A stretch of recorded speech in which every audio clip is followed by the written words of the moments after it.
Est-ce que vous savez qu'il y a des gens qui n'ont pas le Saint-Esprit? Un comité pasteur, mais ça ne me semble tout. Est-ce que vous avez pas pasteur, mais ça ne me semble tout? Suka. Amen. Oui, mais ça n'a pas cambré les autres éléments dans le na biso yo. Habité. Ngai ko sambela apona ngai na koma na point wana te. Na koma na niveau wana te. Tozui ba prophétie belé avec des précisions. Pelé de bazo le bazo tout cas. Ainsi parle l'Éternel. Grave. Ainsi dit l'Éternel. Grave. En 2023, élection ko salate. Élection est salée. Na ba détail muso belé na boyi ba polémique. To omona boy, to omona boy, to omona boy. To moni te. Sikoyo yo loba i zambe alobeli yo. Mais Bible o ngai François n'était eloba ba koyeba vrai prophète par l'accomplissement de ses prophéties. Mais si un prophète a prophétisé et que makambo kokisamite, n'ayez pas peur de lui. C'est ce que Deutéronome me dit. N'ayez pas peur de lui. C'est par l'audace qu'il a prophétisé. Puis la Bible est lobby même qu'il faut qu'on lapider. Comment dire qu'on lapider ba? Lapider ba mon papa. La Bible oui. Faut qu'on lapider. La Bible veut qu'il soit retranché du milieu de vous. Mais tout ça, pourquoi les gens voulaient le faire? C'est là Dieu enseigne au peuple congolais que beaucoup de gens qui se font passer pour des prophètes, bazaba prophéteté. Bazobete fiko fio. Ceux qui, moi, mon boulot, c'est ma élection, ça m'a été. Tu l'avais parlé. Donc, on a un zamba, tika la kanzambe. Aboyi ko partager gloire na ba. Yes. Mutakala na banguli bande. Wow.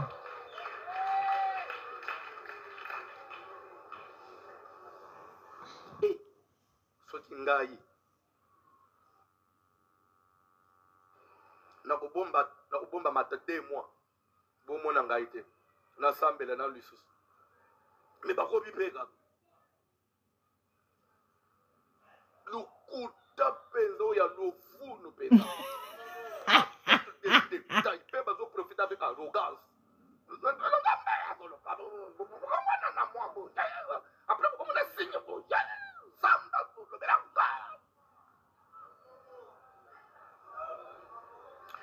les gens veulent se faire passer pour des grands, mais ils ne sont pas grands. Comment on dit là? Na kokote biloko wana te.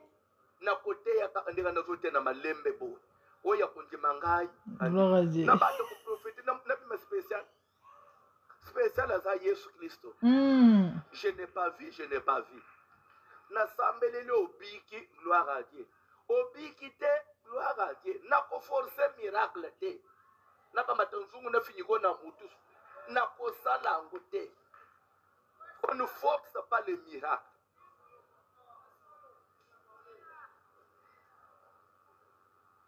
Na ba di ko sekisa ba. Aka.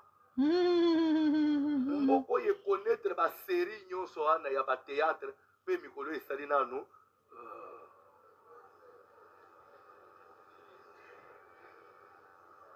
Ton cœur n'est pas droit. Le Saint-Esprit que le monde ne peut pas recevoir. Je peux avancer maintenant.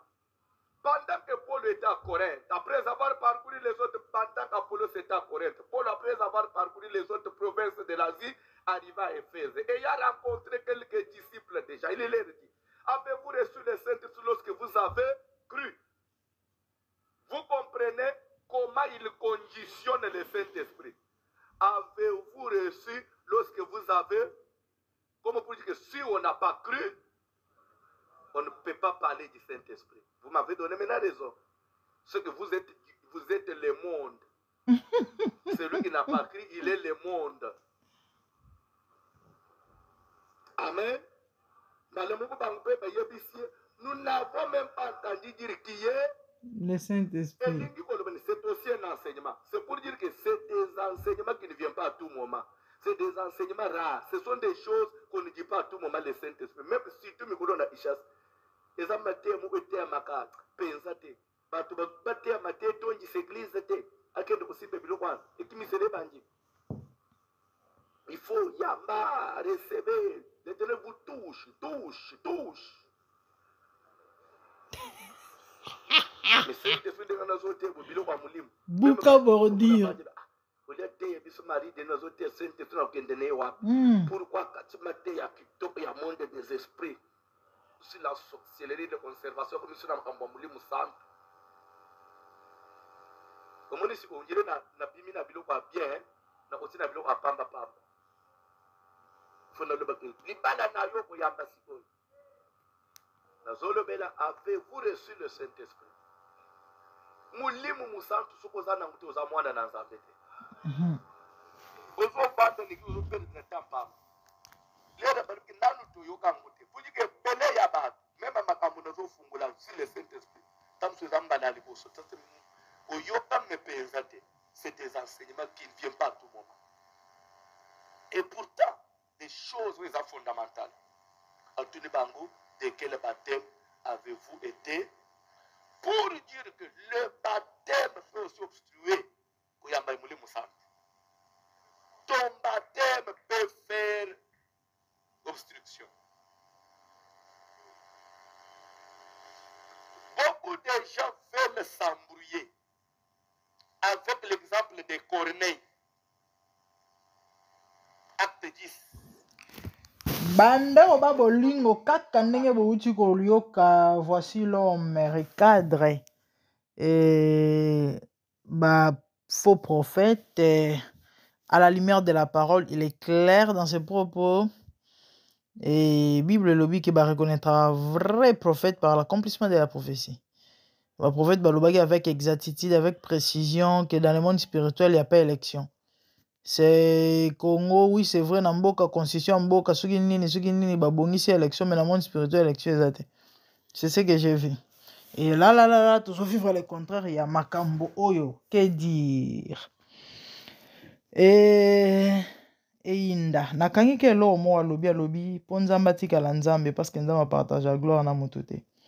Bandeko, na ebite, ngana na commentaire na kochate. Quand de Mosel Nanzamba Lobi n'a rappelé que nous vivons les temps de la fin.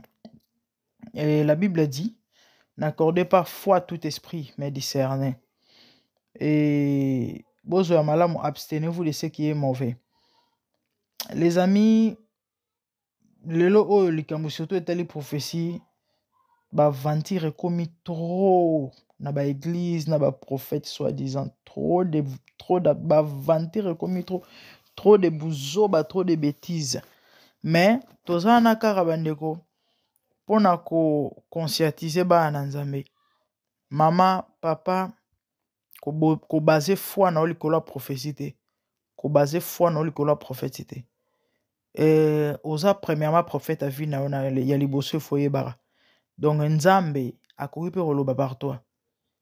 C'est vrai, balobi te ko boya prophétie, mais zo ata ko discerner. Parce que lelo oyo bato ba basé foi plus na ba prophétie. Et au point où ba discernera pete ba vérifiera te tout ba loba na gobe nyonso royoka gobe. Pour la nini soit des prophètes à lobby. Faisons très attention et marambo et bele ba ezo mema bato bele na mabulu. Bandeko pendant un temps to revendre la marambo ba prophétie oyo et to mega ofungola la lumière de la parole. Tomeka ko expliciter nini Bible zoloba rôle la prophétie. Pourquoi prophétie? Prophétie ça la nini? Musala prophétie ça nini? Tant prophétie bimi. Awa toyeka tocha intervention mosel na nzambe. Regret nae par rapport à buzo bwezoleka. On ne s'improvise pas prophète comme ça. Na sepele na analyse ya Denis Lesi. Mais quand na ibisi binoke to meka ovande lango pendant ce temps to lobela lango parce que c'est important to yoka to comprendre. Problème est ça, il y a interprétation. Il faut yeba que na domaine à prophétie oyo yoki to omoni elinge lobate ke eko salema to eko kokisama lolengo moni li to yokeli yango non. Mais à suivre to lobelango. Voici l'homme à lobby, yana bato ebele bana moni santu te prophète ebele bazala molimo santu te na paster ebele nzambe asunga biso eza matata ya matata makambo oyo sikoyo eloko esalinga mawa na mpasi eza ke namoni Joel Francis aye kose défendre aye kodéfendre yango na baarrogance ebele na monoko makasi ebele kaka ndenge azalaka wana eza kaka mpasi eza kaka mawa. Nzambe asunga biso, nzambe asunga biso.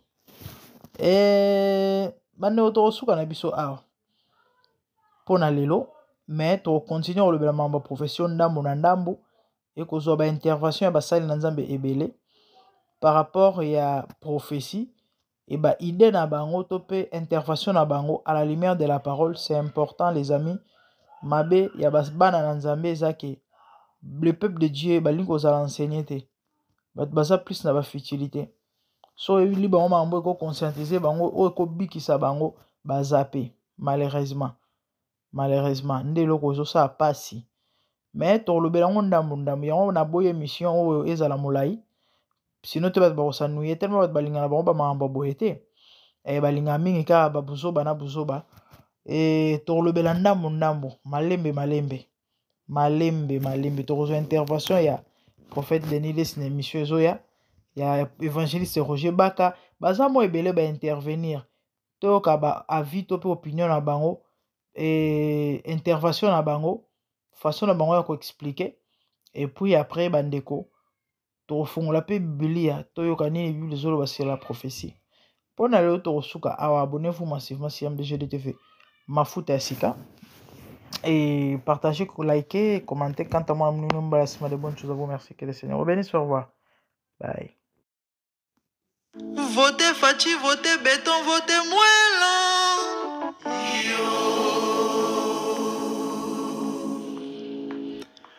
Votez Félix, votez Antoine, votez Chilombo.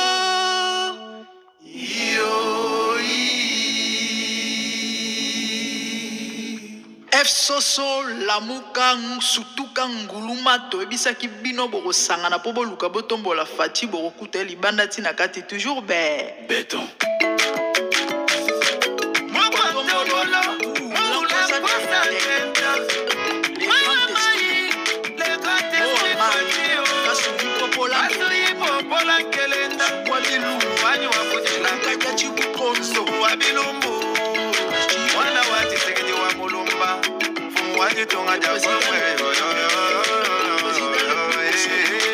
Président le plus gentil, le président le plus simple, après ça maman besoin n'a plus. Roi c'est béni sa peuple. Comment ne pas t'aimer, comment ne pas te voter. Ah Fati béton, 5 mandats. Votons Fati, les amis, votons Fati. Votons béton, les grands journalistes sont en Zila. Votons béton, Fongola misu, nalobi Fongola misu. Zomona to zomona te, zoyeba te.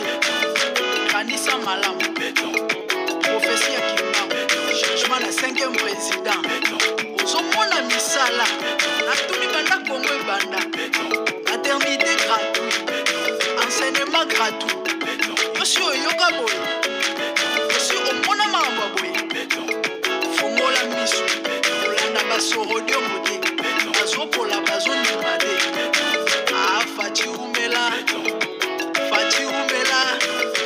oleki bango. Tala mboka ndenge ezobonga, Kongo ekomi poto, Kongo ezobonga bandeko.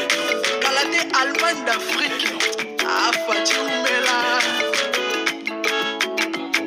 Allez tous, béton à béton, béton à béton, béton à béton. Fati na Fati, Fati na Fati, Fati na Fati. Moelon na moelon, moelon na moelon, moelon na yoki. Béton à béton, béton à béton. Yanga manga, Fati na Fati, Fati na Fati. Akoma moelon, moelon na moelon, moelon na moelon.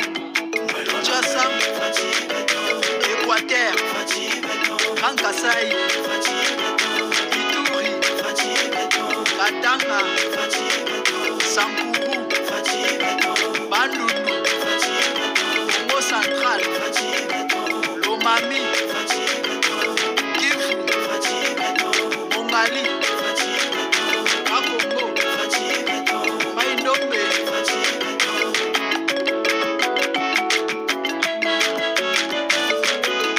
béton à béton, béton à béton, Fatina Fati, Fatina Fati, Moellon à moellon, moellon à moellon, béton à béton, béton à béton, Fatina Fati, Fatina Fati, moellon à moellon, moellon à moellon. Ça c'est la voix des coachs, la grande Diaspora UK. Béton Oumé,